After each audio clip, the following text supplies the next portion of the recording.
My ex-husband brought his new family to the summer cabin I built. He smirked. "You can't do anything about it," cried in court. But he didn't know it's no longer just a cabin. The letter trembled in my hands as I read it again. My lawyer's neat handwriting doing nothing to soften the blow. Per the court's decision, Mr. Campbell retains partial access rights to the lakeside property. I crumpled the paper, my fingers turning white at the knuckles. My name is Phoebe, and my ex-husband just won the right to use my cabin, the one thing I fought hardest to keep in our divorce. The same cabin I spent 3 years renovating while he was busy building his new life with Rebecca. "You can't do anything about it," cried in court. Avery's taunting voice from yesterday's hearing echoed in my head. I could still see that smug smile spreading across his face as the judge announced his decision. My phone buzzed. "Speaking of the devil, just wanted to let you know we'll be using the cabin next weekend." Avery's voice dripped with false courtesy. "Rebecca's really looking forward to it. Oh, and Nicole's coming too." I gripped the kitchen counter. "Nicole, you're bringing your stepdaughter?" "Our daughter now. Phoebe. Remember? Rebecca adopted her." The room spun slightly. I hadn't known about the adoption.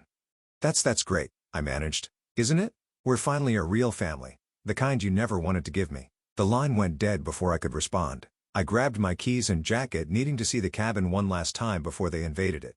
The drive-up was familiar. Every curve of the road etched into my memory like the growth rings of the trees surrounding my sanctuary. As I pulled up, the afternoon sun caught the new windows I'd installed myself, the deck I'd rebuilt board by board, the garden I'd planted with my own hands. "I thought I'd find you here." I turned to see Skylar walking up the path, her familiar red boots crunching on the gravel. My best friend knew me too well. "How bad was it?" she asked, joining me on the front steps. "He gets it every other weekend, plus holidays." My voice cracked. "And he's bringing them next weekend, his perfect new family." Skylar's eyes narrowed. "That entitled bastard, after everything you put into this place?" 3 years of work, every spare dollar I had. I stood up, pacing the deck. "You know what the worst part is? He doesn't even want the cabin. He just wants to prove he can take it from me. So what are you going to do about it?" I stopped pacing. "What can I do? He won the court battle." Skylar's smile turned mischievous. "The cabin, yes, but what about the land around it?" "What do you mean?" "Well, I've been doing some research. The property lines extend way beyond the cabin itself, and there's nothing in the court order about how you use the surrounding land, is there?" I felt a spark of something dangerous ignite in my chest. No, there isn't. "And you know what this area needs? A community center, specifically a women's resource center." Skylar's eyes gleamed. Imagine Avery's face when he brings his perfect new family up here only to find himself surrounded by the kind of independent, empowered women he tried so hard to control. I walked to the edge of the deck, surveying the clearing beyond the cabin. The space was perfect, visible from every window, impossible to ignore. "It would take money," I said slowly. "Resources. I know some people, including a journalist named Valentina, who'd love to cover a story like this." My phone buzzed again. Another text from Avery. "BTW, having professional photos taken at the cabin next month for Rebecca's social media. Hope you don't mind." I showed Skylar the message and she laughed. "Oh, this is too perfect. You know what they say about karma? That she's a patient bitch." "Exactly." Skylar linked her arm through mine. "So what do you say? Ready to give karma a little push?" I looked at the cabin, my cabin, and felt the weight of every dismissive comment, every manipulative move, every cruel jab Avery had ever thrown my way. Then I thought about Nicole, his stepdaughter, being drawn into his web of control. You know what? I smiled for the first time that day. I think it's time this place lived up to its potential, not as a weekend getaway for Avery's perfect family photos, but as something that actually matters. Skylar squeezed my arm. "That's my girl. Let's make some calls." As we walked back to our cars, planning our first moves, I couldn't help but glance back at the cabin. Avery thought he'd won, thought he'd finally broken me, but he'd forgotten one crucial thing. I'd rebuilt this place from nothing once before. I could do it again. Only this time, I'd build something he couldn't touch.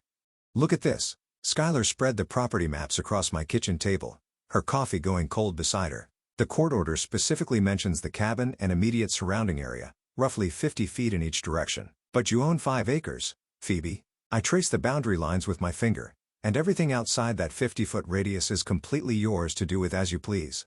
Skylar pulled out her laptop. "I've been researching similar projects. There's a women's center in Portland that started in someone's backyard. Now they help hundreds of women start their own businesses." My phone lit up with a text from Avery. "Need to store some jet skis at the cabin. Making memories with the family." I turned the phone face down. "So what's our first step?" Actually, Skylar typed something into her laptop. I already took it. Remember Valentina, the journalist who covered that corporate scandal last year? The one who made that CEO cry on camera? That's her. She's meeting us for lunch in 20 minutes. I nearly choked on my coffee. Today? Skylar, I'm not ready. You're never more ready than when you're angry. She closed her laptop. And trust me, Valentina's going to love this story. The cafe was busy when we arrived, but I spotted Valentina immediately. She had that journalist energy, alert, observant, already taking mental notes as we approached. So, Valentina said after introductions, Skylar tells me you're planning something revolutionary. I hesitated, but Skylar jumped in. Show her the text, Phoebe. I pulled up Avery's message about the jet skis. Valentina read it, then scrolled through the previous messages, her eyebrows rising. And this man, your ex-husband, he fought for access to a cabin he barely used during your marriage? He fought because he could, I said, because he knew how much it meant to me. Valentina leaned forward. And now you want to build a women's resource center around his weekend getaway spot? Not around it, I corrected. Beyond it, on land that's legally mine. A slow smile spread across Valentina's face. Tell me more. For the next hour, we outlined the vision, workshops, business mentoring, skill-sharing sessions, a place where women could find support, resources, and community. But here's what makes it newsworthy, Valentina said, scribbling in her notebook. It's not just about revenge. It's about transformation. Taking something meant to hurt you and using it to help others. I have some contacts in construction, Skylar added. Women-owned businesses ready to help. We could break ground within weeks. Valentina's eyes lit up. And I know several successful businesswomen looking for meaningful projects to support. This could be huge, Phoebe. Just then, my phone buzzed again. This time, it was a photo from Nicole, Avery's stepdaughter. She'd sent a picture of herself at some corporate event with Avery and Rebecca looking uncomfortable in a too formal dress. Dad's making me intern at his firm.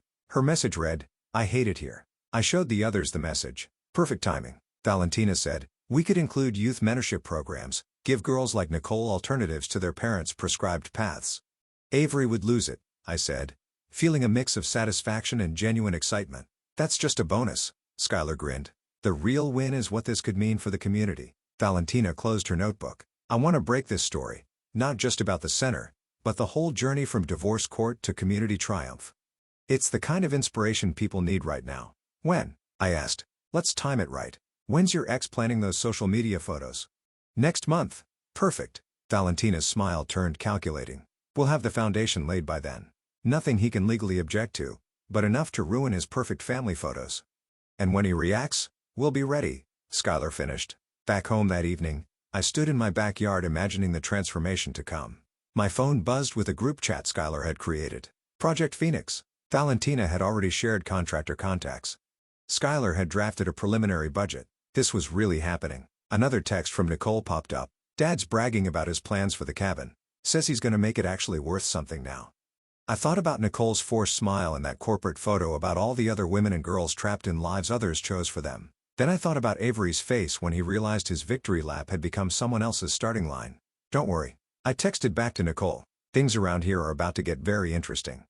I added a phoenix emoji, smiled, and got to work on the permit application Skylar had sent over. Sometimes the best revenge isn't about destroying something.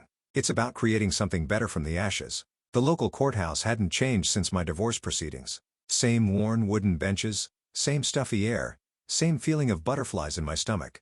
But this time, I wasn't here as a defendant. I was here to meet Judge Rolando for coffee. Phoebe, his familiar voice boomed across the lobby. What brings you to my neck of the woods? I held up the community center proposal Skylar and I had prepared. Actually, I was hoping to get your thoughts on something as a pillar of the community, of course. Rolando's eyes crinkled at the corners. Flattery will get you everywhere. Let's grab coffee in my chambers. As we walked, I spotted Avery's new wife, Rebecca, leaving one of the courtrooms looking flustered.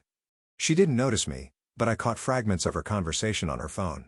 The property lines are so confusing, Avery. Are you sure? I smiled to myself as I followed Rolando into his office. So, he said, settling behind his desk with his coffee. What's this proposal about? We're planning a women's resource center, I explained, laying out the plans, job training, financial literacy workshops, mentorship programs. The community seems excited. Location? My property up by the lake. Rolando's eyebrows shot up. The cabin property? The land around it, I clarified. Well, outside the court-mandated shared space. He studied the plans carefully, then looked up with a knowing smile. Interesting choice of location. It's perfect, actually. Peaceful setting, lots of space, easy access from town, and nothing in the previous court order preventing it, he added, tapping his finger on his desk. You know, community resource centers often qualify for special zoning benefits, reduced taxes, priority permits, that sort of thing. I tried to keep my voice casual. Really? Absolutely. In fact, he pulled out a folder. I just signed off on something similar last week. Here's the paperwork if you're interested in the precedent. My phone buzzed. Skylar had sent a photo of our first delivery of construction materials being unloaded at the site. Speaking of precedent, Rolando continued, there's an interesting clause about shared properties being subject to surrounding land use. Meaning, if the surrounding land becomes a designated community space, the shared property has to accommodate community access. He winked. You didn't hear that from me. Just then, his secretary poked her head in. Judge, your next appointment is here. It's Mrs. Campbell about the property line dispute. Send her in 5 minutes, Rolando called back. Then to me, better use the back door unless you want an awkward reunion. I gathered my papers quickly. Thanks for everything, Judge. Don't thank me, he said. Just make sure whatever you're building helps people. That's the best legal defense there is. I slipped out just as Rebecca entered through the main door, clutching a stack of papers and looking worried. Back at the construction site, Skylar was directing a team of workers while Valentina interviewed local women who'd stopped by to see what was happening. How'd it go? Skylar asked as I approached. Better than expected. We might have more legal leverage than we thought. Perfect timing. Valentina joined us, recorder in hand. Because word's spreading fast, I've got 3 local business owners wanting to sponsor workshops, and the women's shelter in town wants to partner with us. And look who else showed up. Skylar nodded toward a car pulling into the lot. Nicole stepped out, looking around nervously before spotting us. I told Dad I was at study group, she said, approaching. Is it true? Are you really building a place to help women start their own businesses? Among other things, I said. Want to see the plans? Her eyes lit up as we showed her the blueprints. This is amazing. Dad's been pushing me to follow his footsteps in corporate law, but I really want to start my own graphic design company. We'll have workshops for that, Skylar said. Marketing, business planning, everything you need. Nicole's phone chimed. Her face fell. It's Rebecca. They're looking for me. Better go, I said. But Nicole, you're welcome here anytime. After she left, Valentina checked her notes. This is Gold, the stepdaughter of the man who tried to take your property, finding empowerment in the very place he meant to use against you? Speaking of which, Skylar pointed to an incoming email on my phone. Looks like Avery's lawyer just requested clarification about the property boundaries. I thought about Rebecca's confused face at the courthouse, about Nicole's dreams of independence, about all the women already rallying around this project. Let them ask questions, I said, watching the construction crew break ground. Every answer they get is just going to make our foundation stronger. Rising from the ashes, local woman transforms divorce battle into community triumph. Valentina's headline blazed across the front page of the local paper. I stood at the construction site watching women stream in for our unofficial opening day. The article clutched in dozens of hands. This is insane, Skylar whispered, surveying the crowd. We expected maybe 50 people. There must be 200 here. The center had come together faster than we'd imagined. 2 buildings flanked the main courtyard. One for workshops and classes, another for office spaces and mentoring sessions. The cabin sat in the distance, looking small and insignificant compared to the vibrant community space we'd created. Phoebe, Valentina rushed over, phone in hand. The article's gone viral. 3 major news networks want interviews, and Rising Phoenix is trending locally. A commotion at the entrance caught my attention. Avery stood there, newspaper crumpled in his fist, face red with fury. Rebecca hovered behind him, looking uncertain, while Nicole lingered even further back, trying to hide a smile. What is this? He demanded, storming over and waving the paper. You turned my property into some sort of feminist commune? Your property? I kept my voice steady, aware of phones recording nearby. The cabin's that way, Avery. This is my land, remember? The part you didn't fight for because you thought it was worthless? You planned this, he sputtered. You deliberately built a community resource center that's already helped 30 women start their own businesses. Valentina cut in smoothly, her recorder visible. Would you like to comment on your opposition to local economic growth, Mr. Campbell? Avery's mouth snapped shut as he finally noticed the cameras. Rebecca tugged at his sleeve. Honey, maybe we should know. He jerked away from her. This was supposed to be our family retreat, our perfect getaway. Look what she's done to it. Made it perfect for a lot of families? Nicole stepped forward, her voice stronger than I'd ever heard it. Dad, they're offering free graphic design courses, real business training, not just corporate internships where I fetch coffee. Nicole, get in the car, Avery snapped. Actually, Nicole pulled out some papers.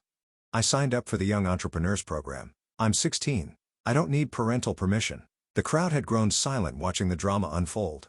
Skylar touched my arm, nodding toward a group of women approaching the local business owners who'd sponsored our programs. "Mr. Campbell," one of them called out, "we've been looking forward to meeting you. Your ex-wife's initiative is exactly what this community needed. We'd love your thoughts on supporting young entrepreneurs like your daughter." Avery's face cycled through several shades of red as cameras turned toward him.